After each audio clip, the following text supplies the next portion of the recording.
by a Muslim, Christian, or Jew. In this case, the default goes back to their meat is halal unless proven otherwise. And we discussed this, so I will not repeat it. You can see the rerun, inshallah, later on. And also we spoke about the default when it comes to human life. So someone crashes my car or says bad words to me, I do not go and kill him. Why? It feels good. No, it doesn't, because the default is the human lives, it's prohibited for us to take. So this is the default. Now also, there is a default when it comes to people's wealth. I like your car, so I'm going to take it. I'm not going to give it to you. Yes, but I'm going to take it forcefully. I like your watch. I like your money. Is this possible? No. The default in people's wealth is prohibition. It's haram. Whether he's a Muslim or a non-Muslim, it is totally prohibited for you to take someone's wealth, someone's possession. Islam doesn't give you the right to do so. So this is the default. Also the default in reputation, in backbiting, it's all prohibited. The green light to backbite people or slander them or accuse them of things they did not do, all of this is prohibited in Islam. Now, when we come to issues as customs, there are things that we're used to. You go from one country to the other, they have their own customs. What is the ruling on that? So I wear this in Saudi Arabia. What's the ruling on wearing it? Oh, this is not sunnah. This is haram. You'll go to hell. Wait. Take it easy. It's not an innovation yet. Take it easy. What is this? Is this something religious? I'm saying that this is from the Quran and Sunnah. No, this is customs. So why do you talk like this so aggressively? Go back to the default. Okay, what is the default?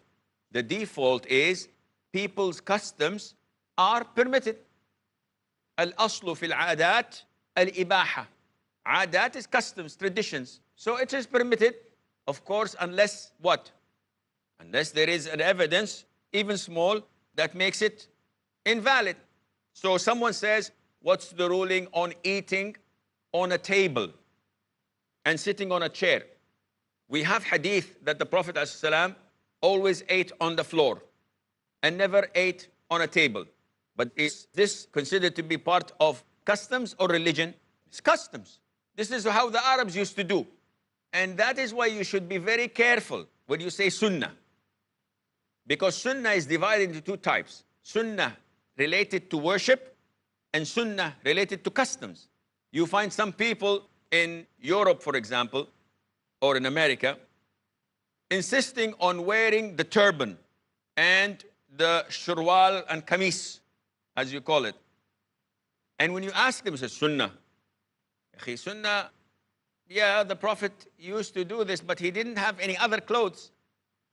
And he didn't have a suit, for example, so that you can say it's sunnah and anything else is forbidden. And some of the brothers prolong their hair and plait it and make it in braids. Why do you do this? He said, sunnah. This is not sunnah. This is the Arabs used to do it. But now if you are in Arabia and you do this, they will say that he's a girl or he's a kafir. The Arabs don't do it anymore. So there are two types of sunnah, related to worship and related to customs. And that is why if someone wants to go to work on a mule, what are you doing? He says, sunnah. Yeah, but the Prophet did not have cars. He would have taken his mule, he would have taken a horse, he would have taken a camel. But nowadays, this is not a sunnah. You will not reward it for that. And that is why customs are permissible. So if you want to sit on the floor, go ahead. If you want to eat with a spoon rather than your fingers, go ahead. This is up to you. Your clothes that you wear, there's no problem in wearing them, providing that they do not go against the religion in general. Because someone comes and says, I'd like to wear this particular piece of clothes. And I look at it and say, no. This is only for the disbelievers. Muslims cannot wear this. So whatever is part of your customs, it is permissible for you to do it and to wear it, to use it, and there is nothing wrong in that, except if it is prohibited in our religion, to imitate the disbelievers or to imitate women. If it's the custom in our country that men wear long dresses and put makeup and lipsticks, what will we say? Say, this is a custom? No, this is totally prohibited. It's against our religion. In some country, when they meet each other, after not seeing each other for so long, what would they do? Hello, hello. That's it. I haven't seen my brother for 2 years. Yeah, this, hello, how are you? Hello, how are you? In some places, they would shake hands with 2 hands. What's the ruling? Halal, haram? It's okay, customs. Greeting is customs. In some cases, they embrace and hug each other. In Sudan, they put their right hand on the left shoulder, and he puts his right hand on my left shoulder. This is one way of doing it. In Arabia, sometimes they kiss each other on the cheek. People say, homosexuals. No. Let's go to Italy. Let's go to Mexico. They kiss each other on the cheek. So can you say, no, to them it's okay, to the Arabs, no. No, it is customs. Some Arab or Gulf countries, they touch each other's noses. This is our greeting, is to do this with the nose. That's it. So one says halal, haram, these are customs. You go back to the fiqh rule, it tells you that customs are permissible. Okay, what about when it comes to forms of worship? Can we say by default it is permissible? I said no. In customs it is permissible. When it comes to forms of worship, it becomes prohibited. The default is prohibition. Someone comes and says, Sheikh, I didn't get any sleep last night, but I came with a very ingenious idea. I said, MashaAllah, what is it? He said, Sheikh, Fajr is 2, Dhuhr is 4, Asr is 4, Maghrib is 3, and Isha is 4. I came with an ingenious idea, make the Maghrib 4. I said, MashaAllah, Tabarakallah, go back to sleep, my friend. Go back to sleep and never wake up. Because this is the most awful idea you can come up with. He said, why, Sheikh? Because this is innovating in Islam. And innovation in Islam is totally prohibited. He said, what is the evidence behind that? Give me the dalil. He said, the Prophet said, alayhi salatu wassalam, whoever innovates in our religion what is not part of it, it is rejected. And Allah Azza wa Jal is asking a rhetorical question. Did they make for them another sharia which Allah did not allow? This is not permissible. So from this we know that innovation or inventing or introducing something that is not in the religion, that is the default, it is prohibited. We have a short break. Stay tuned.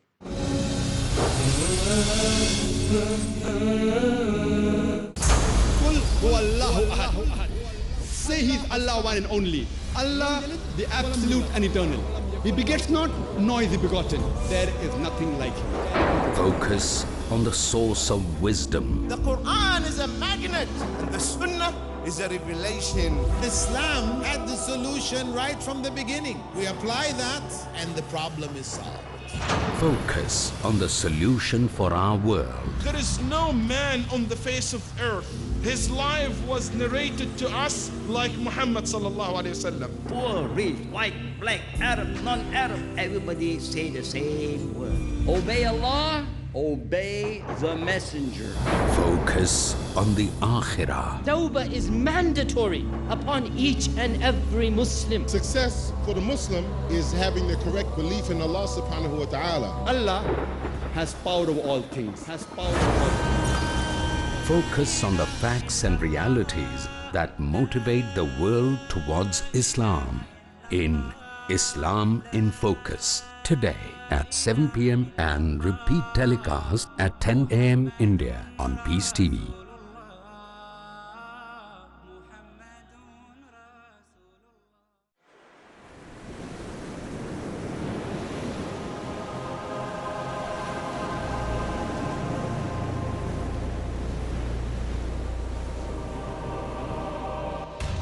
The more you hear about it, the more you desire to prepare for it. Life after death.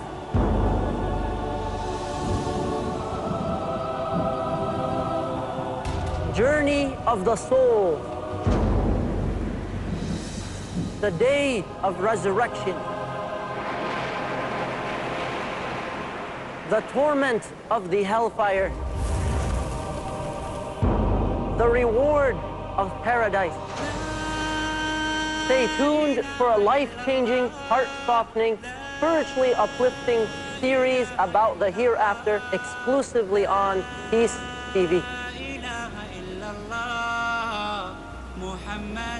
Know the vivid descriptions of paradise and hellfire from the Quran and authentic ahadith, and acquire life-changing habits to be successful in the hereafter. Tomorrow at 11:30 p.m. and repeat telecast at 12:30 p.m. India on Peace TV.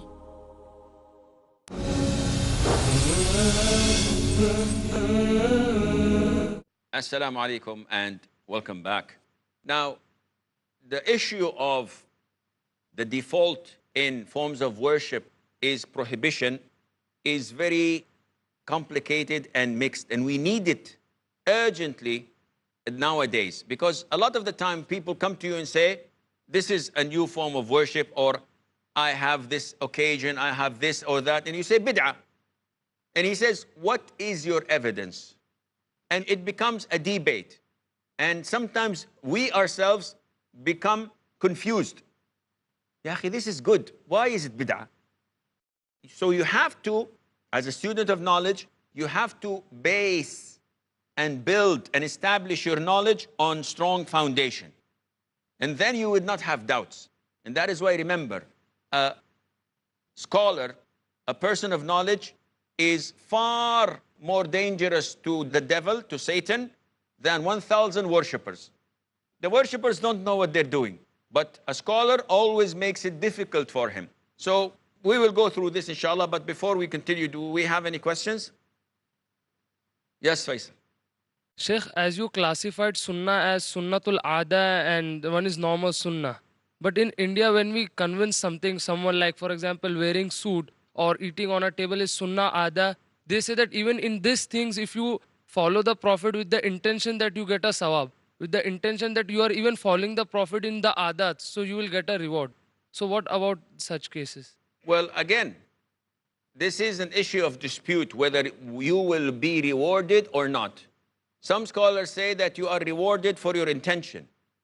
But is it logical in the sense that, is it logical for me to say that it is a sunnah to take a mule to the office and I will be rewarded for that? Now, this is the attire in my country. I have a masjid where I give Jum'ah for the past 25 years, alhamdulillah. If I go next Jum'ah wearing a turban and a shirwal and a qamis, would they allow me to give khutbah al-Jum'ah? Everybody in the masjid will tell me, go and renew your iqamah. What are you doing? I said, why? This is the sunnah. I said, no, this is not the sunnah. The attire, it depends on the country. And that is why it would be strange for people, for example, in a country that are not accustomed to this, to get their Friday preacher giving the khutbah in such clothes. You want people to accept you. You want people to take the knowledge you have. You don't want them to be afraid of you or skeptical in a sense that they don't want to listen to you. So some scholars say, yes, if this is your intention to follow the footsteps of the Prophet ﷺ, you may be rewarded. But is it something that the Prophet ﷺ encouraged us to do? No. It was reported that some of the companions, may Allah be pleased with them, would be traveling and then all of a sudden stop, get off their camel, go near a rock and pretend to urinate and then come back again, not urinating.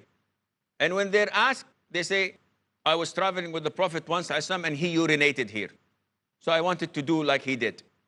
Okay, if you wanted to urinate, maybe, huh? But you didn't have anything. So just doing this by itself, some scholars say that you may get some reward for it. But logically speaking, no, this is not something that the Prophet ordered us to do, and hence we are not recommended to do it. And Allah knows best. Yes, Khalil. Assalamu alaikum, Shaykh. This question is with regards to resembling in your clothes to that of the kuffar, the unbelievers. Are there any exceptions to this rule? Like, for example, if a wife wants to please her husband, maybe in their privacy, can they wear such clothes that may be the clothing of the kuffar and it loses haram ruling on it? If a woman wants to please her husband by wearing the specific clothes of the disbelievers to her husband, if these clothes are specifically only worn by the disbelievers, this is prohibited. And if she wants to please him, let him marry another wife. But if these clothes are revealing, yet Muslim women wear these to their husband, this is okay. But if it's specifically known for the disbelievers to wear, she's not allowed to wear it, and he's not allowed to wear it as well. Yes, my friend. Sheikh, in some parts of India, before the actual nikah takes place, we have some ceremonies like haldi, mehendi, like there are many ceremonies. So now will those ceremonies be counted as customs? Like they say they are customs. So will those be customs as bidat, or will they be just normal customs that we can perform? The mehendi, as they call it, if I'm not mistaken, because I get a lot of questions from this part of the land, it is originally from the Hindu tradition. And that is why it remains. Not all Muslims do it. To my knowledge, not all Muslims do it, and it involves mixing men and women as well, if I'm not mistaken, and a certain ritual. This ritual makes it prohibited, no matter, even if the Muslims all do it, because now it's a ritual. It is related to a religion. It is related to a practice. A Muslim has his own religion, has his own customs. We respect other religions, traditions and customs, but we cannot mix. We cannot go and adapt from them. We have our own religion and we have our own customs. Because of the ritual itself, this makes it prohibited, and Allah Azza wa Jal knows best. Yes, Farid.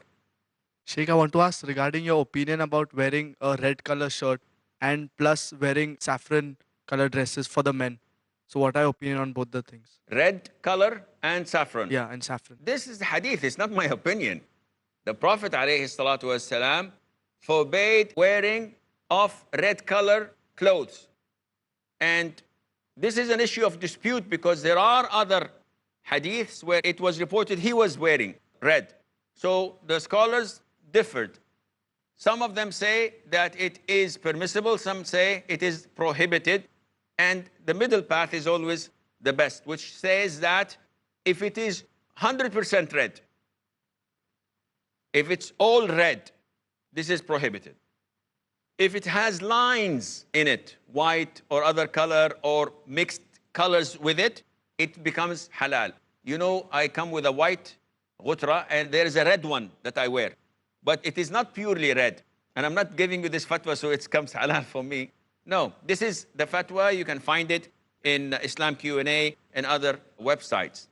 So red completely is haram. Lined with other colors or with other drawings, this is halal, inshallah. And to avoid it, it would be better. Clothes with saffron, I don't think that anyone wears this nowadays. But this was the customs at the time of the Prophet ﷺ, and he forbade from doing that. Why? In the hadith of Abdullah ibn Amr ibn al-As, may Allah be pleased with him and with his father, and the hadith is in Sahih Muslim. I came to the Prophet ﷺ wearing two sets of clothes, which is qamis and the izar. And they were dyed with saffron. And this was known to be only worn by the disbelievers. Only. What did the Prophet tell him, ﷺ? We know that the Prophet is always gentle and kind and merciful, but when a mistake happens from one of his students, and he knows that the student is not any student, a knowledgeable one like Abdullah ibn Amr, the Prophet ﷺ looked at him and said, your mother ordered you to wear this? Wow. This is, you know, it's like a wake-up call. And immediately, Abdullah ibn Amr did not say, Yes, Prophet of Allah, you know, that because, he did not justify. Now, anytime you go to a Muslim, I say, Akhi, this is haram. If you go to a Muslim and he's drinking with his left, say, Akhi, this is haram, drink with your right. Why did Allah create left and right? Subhanallah. Ya Akhi, what are you doing? If you go to a brother and tell him, Ya Akhi, you have to grow your beard. Why do we remove our armpit hair?